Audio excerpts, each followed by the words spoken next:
in the turns.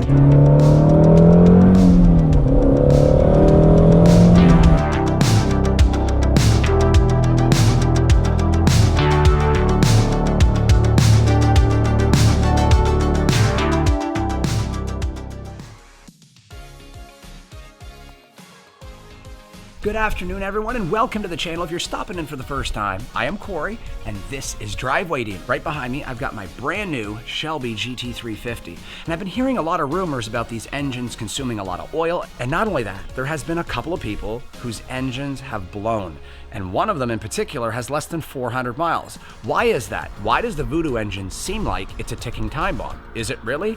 I'm gonna go over the proper break-in procedure and how to prevent that from happening. Manufacturer defects happen. Every once in a while, you'll have an engine that'll blow. Every manufacturer has these problems. So I'm gonna do my best to explain to you guys how to prevent any oil consumption in the Voodoo engine, and not only that, prevent having any engine failures in the future. So there are some guidelines you have to follow, but I'm gonna explain to you guys how you can prevent any oil consumption in the Voodoo engine, and not only that, prevent any disasters in the near future. But first, let's do a cold start on the GT350.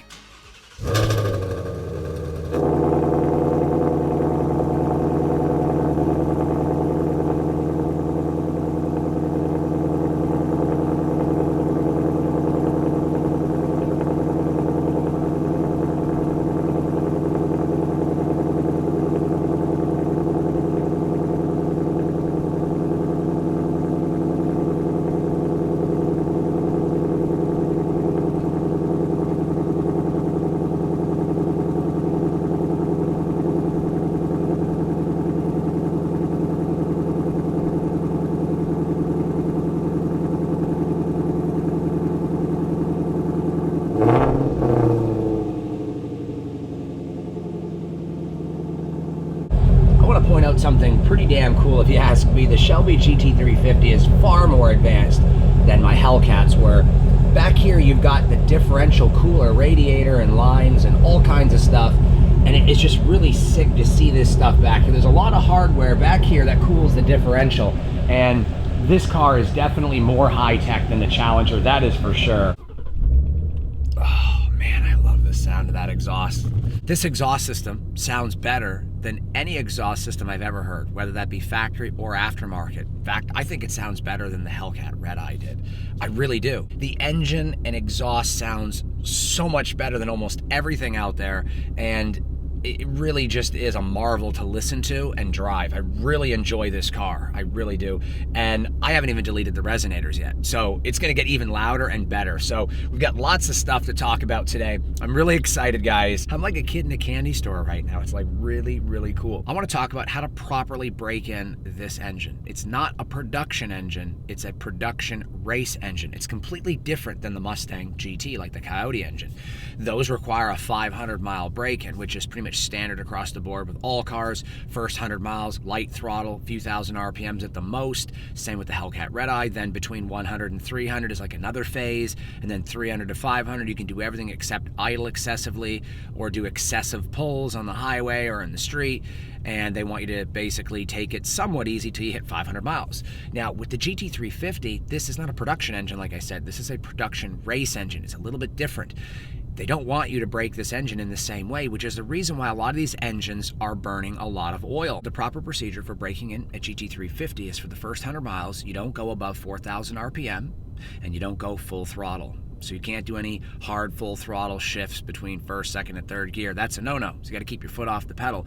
However, what you really want to be doing with the GT350 is taking the RPMs up to about 4, shifting into second gear, taking them up to 4, shifting into third gear, and then when you're in third gear at 4,000 RPM, de-accelerate, let off the gas, and let the RPMs come down as the vehicle slows down on its own. The reason for this is you're trying to get the rings to seat. Now, you only have about 100 to 150 miles to do this properly. If you don't do this right, you're going to consume more oil than you should.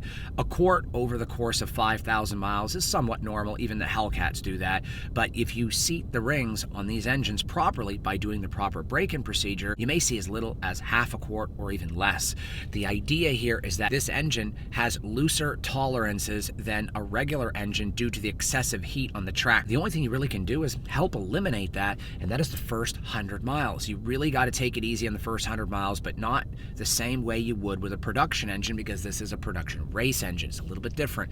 So like I said, taking it up to 4,000 RPM, then deaccelerating multiple times while you're driving. Vary the RPMs and don't go full throttle above 4,000. If you do that correctly in the first 100 miles, you'll be good to go. Now, between the 100-mile mark and the 1,000-mile mark, you can drive it spiritedly, full throttle pulls once in a while in between first and second. I would do no burnouts, no launch control, don't take it to the drag strip, and do not take it to a road course. No track days, no drag strip, no launch control, no burnouts, none of that crazy stuff until you reach 1,000 miles. And deacceleration is very important for seating the rings. Okay, so I'm going to show you guys exactly what I was talking about. Right now, I'm at about 3,500. Now I'm going to let off. Just by doing that over and over again, you're seating the rings, which is very important for the first 100 miles. It's critical. And once you're over 100 miles, you can pretty much drive it with a lot of attitude.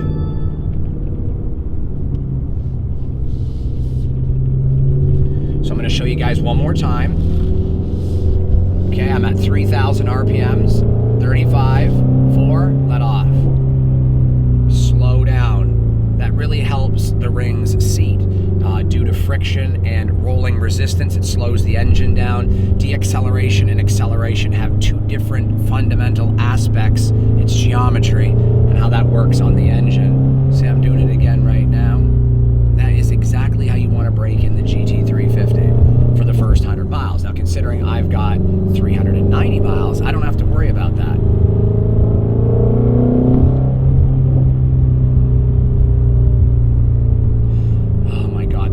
Sounds so good. I'm also going to show you guys how to rev match. I haven't had a chance to do a video like that because all my cars have been automatics because of the Hellcats, but I'm going to show you guys how to rev match. It's really not that hard. A lot of people want to get those software programs that you can install in the car that gives you like auto blip of the throttle. You don't really need that. You're going to enjoy doing it yourself once you know how to do it. When the cylinders are honed, they're kind of like lightly sanded with a honing device. It's cross-hatching marks and patterns, which pretty much help seat the rings. And when you're doing this 100-mile break-in, the rings are actually shaving off very minute and small fine particles as they seat against the cylinder wall. So it's very critical to do the break-in procedure properly. It sounds so good.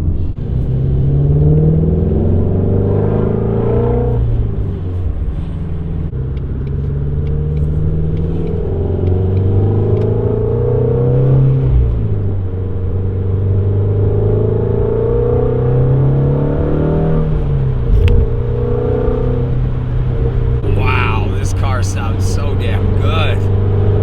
Listen to that.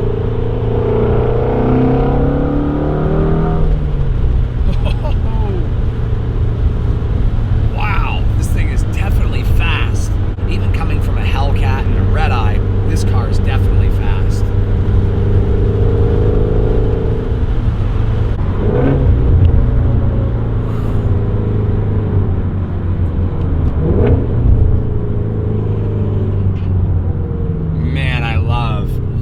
Rev matching this car. The exhaust sounds killer. It sounds so good.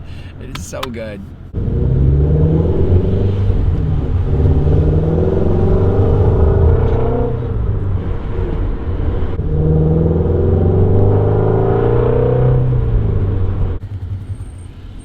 Sounds good. Thanks, man. This is pretty much one of the best track cars you can buy. In fact, the only cars you really have to worry about in this is the Corvette ZR1, the C8, the GT2 and GT3 RS cars from Porsche, and of course the GT500. But like Speed Phenom said, the GT500 makes a lot more power, so that's why it's faster on a road course. They're not even really in the same league as far as power is concerned. So even he said that the GT350, because it's lighter and the way it's designed, handled better in the corners. So in reality, this would be Ford's best track car, with the exception, of course, of the Ford GT. But if you had to compare the GT500 to the GT350, then of course this has less power. But like I said, this one handles better, and everybody who's driven both says this one feels a lot lighter, and you can feel the difference between the two. So I have a solution for anybody who wants to prevent rock chips on their back quarter panel. This spot right here needs to be blocked, and until the ZL1 add-ons rock guards get here, I found something else. And it's a rubber foam grommet for like a pipe at Home Depot. It's just temporary. And what I'm gonna do is, it's like an elbow shape here, and I'm gonna stuff the bottom elbow in right here. And it's gonna be very snug. It's not going anywhere. Just gonna stuff it in place. And then I'm gonna shove it back to the front just like that. Can barely see that. And as you guys can see, rocks are not gonna get through. You guys can see it right there. Rocks are not gonna get through very easily at all. And it's just to prevent, like I said, rock chip damage until the rock guards get here. Same with the driver's side, temporary fix, just to prevent destroying my rear quarter panel.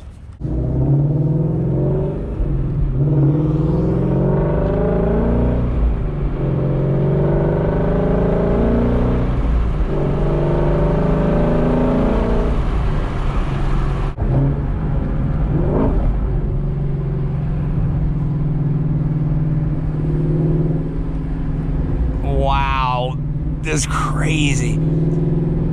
The Mustang takes these corners like so well. You just point the nose right in, it turns in beautifully.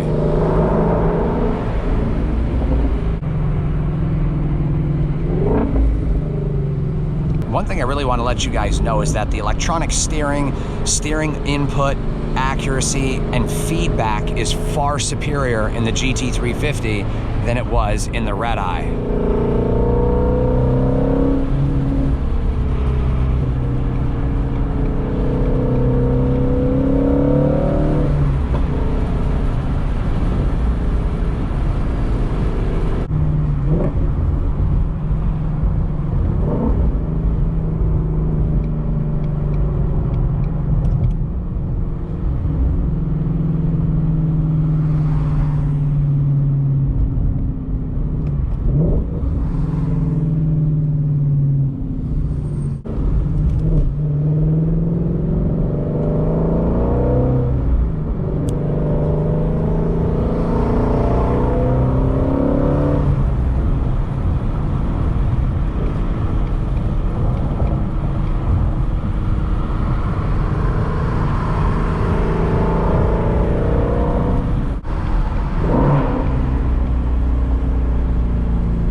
Oh, this thing handles so good in the turns.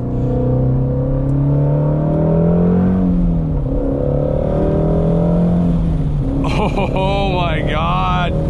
Woo! The driving experience in the GT350 is far different than it is in the Red Eye or the Charger Hellcat, pretty much any other vehicle I've ever driven with the exception of the Integra Type R. Like I said, this kind of feels like an American Muscle version or Ford's version of an Integra Type R, just a lot more power. And I owned an Integra Type R, actually two of them, and a couple of RSXs as well. And that's actually quite a compliment considering Honda makes over 100 horsepower per liter naturally aspirated. With their 220 horsepower Type R with a 2-liter engine, this is a 5.2 liter making 526 horsepower. So that's what I mean by it's almost like an American Muscle version of a Type R. It handles great, it's very well balanced, it sounds pretty epic if you ask me. One of the best, if not the best sounding engines and exhausts ever made, but it also makes a lot of power for the size of the engine. Ford has done a fantastic job on this car, designing it. Everything about this car is totally fun. Like, I feel like a kid in a candy store. This is just a whole lot of fun, guys, to drive. It is very exciting to drive this car, and considerably more fun than pretty much any other car I've ever driven. When I pulled in the garage, I checked the rocker panels, and those foam inserts are perfectly placed. They have not budged at all. They're very snug, and there is no rocks on the rocker panel. None. So that works really well, at least until my ZL1 add-on rock guards get here. One thing I want to touch base on is quite a few people have asked me, why would you trade 1,000 horsepower plus red-eye for a GT350? Well, it's a different experience, new content, and I love driving all different types of cars. So I really just love racing and driving cars, and I got into YouTube so I could share my knowledge of cars and fun for you guys, for content.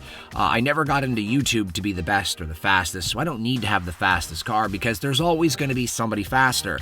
I do this just for fun and pure enjoyment, and I get competitive like anybody else at any given point in time, but a lot of it is kind of fluff just for YouTube to have fun and for entertainment purposes. But the reality is, I just love driving and I love providing you guys with content. I didn't buy this car to be the fastest in the world, although I am going to make it very quick and you guys are going to love it. I don't do this for the sheer purpose of just being the best or being egotistical. I do this for fun and to provide you guys with great content and just pure enjoyment and excitement for me, and I want to share that with you guys. That's the whole purpose of getting a new car every once in a while and adding new cars to the channel, is for my excitement and to share it with you guys. But there's lots of content coming up on the GT350, guys. I am so stoked to bring you guys all kinds of content in this car. It is a blast to drive this mean machine. I really love it. We still got to come up with a nickname for the car. What do you guys think? We got to come up with something. But be sure to check out the join button below, guys, to support the channel. Different membership levels, also all the merchandise below the video. Be sure to share this with everyone as well. Like, comment, and if you're stopping in for the first time, smash the subscribe button, punch that like button, and comment below as well. Also, check out my other channels right there on the screen. But until the next video, guys, take care, have a great night, and I will see all of you on the next upload. Take care, guys.